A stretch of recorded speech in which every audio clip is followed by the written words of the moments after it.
as the population increases, tapos yung ating mga resources na kung saan ay doon tayo nagdi-defend ay umuunti na ng umuunti. So ito yung kailangan talaga nating pangalagaan.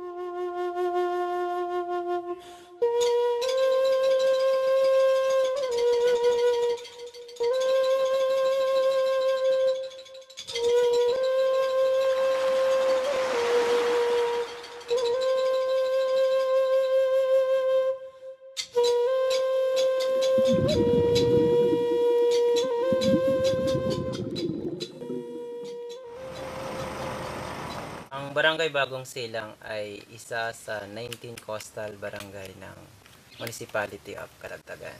Yung community dito, majority ang kanilang hanap buhay ay fishing. No? Iba-ibang klase ng pangingisda.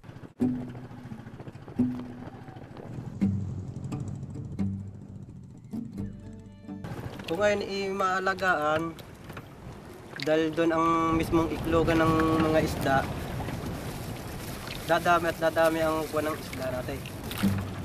Dahil pag minsan ang ibang tao ay ang mismong inaano ng dinamita, nasisira ang pinaka-iklogan ng isda. Dito sa lugar ng Bangsinan may mga andito yung mga nagda-dynama, may mga naglalason.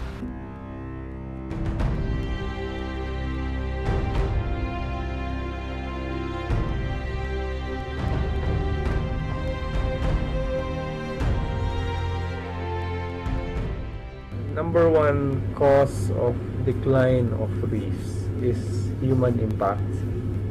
Mas malaki pa rin ang effect ng activities ng tao kaysa sa recent changes in climate.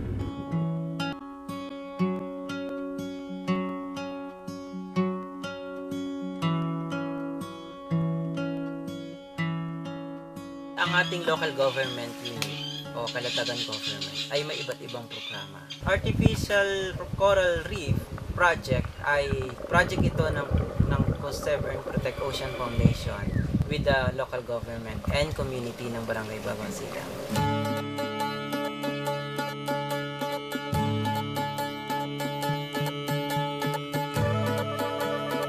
Ang youth camp ay isinasagawa natin isang beses kada taon. So ito naman ay ipinaalam sa kabataan na ang kahalagahan nila bilang mga managers ng environment. Sa Calatagan din po is meron pong mga basura po tayo, may mga solid waste materials po tayo gaya po ng mga papel, plastic bottles, lata po. Kaya po nahimo po ako ng EcoBank project na lumahok po dito para po rin matulungan ang ating inang kalikasan.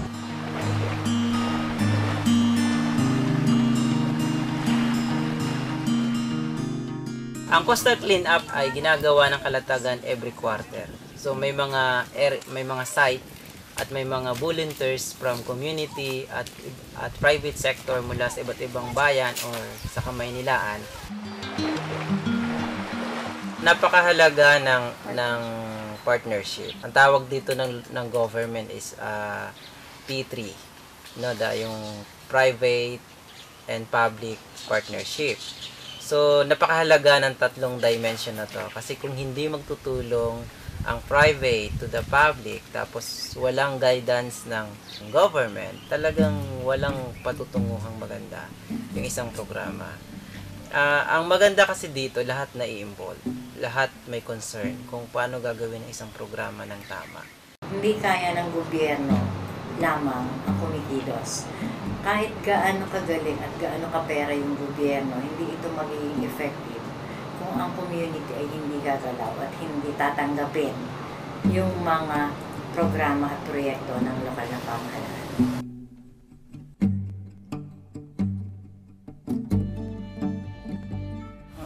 Dahil nga isa akong mangingisda at alam ko na kaya may patawag na ngayon, may mga programa na dapat malaman ko dahil para naman sa aking mga kabarangay na mga mangingisda rin. Higit na malaman din nila kung ano yung mga takbo ng batas natin ngayon, yung mga kumbaga may mga dapat ibawal, na dapat ninyong malaman. Kaya pag alam ko rin lang at medyo nakakaluwag ako sa oras, dinadaluhan ko. Paraan ng panghihikayat sa community, simple lang Kailangan mo lang silang dalawin palagi. Ngayon, kapag nalaman mo na sa kwento ang kanilang mga hinaing, ang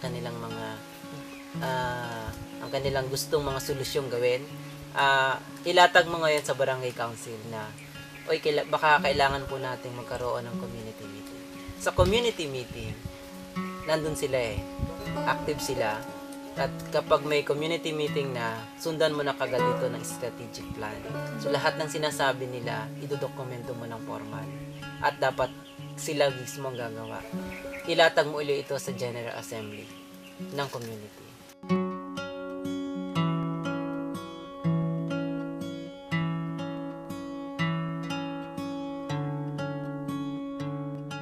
Sa Bagong Silang ay nakapokus ito sa pagpoprotekta ng kanyang fishing ground, which is yung ating marine protected area na dati ay 2 hectares, ngayon ay pinalaki ng 60 hectares.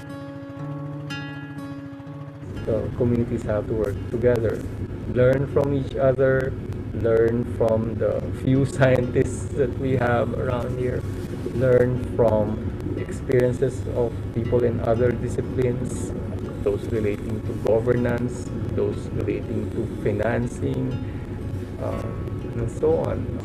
The social part is always more difficult. You have to work, you have to do a lot of consultations with the fisher folk, with the barangay councils, and the local government, the Department of Environment and Natural Resources, the Department of Agriculture, because it cannot come from the top down. The people have to understand why we have to do this.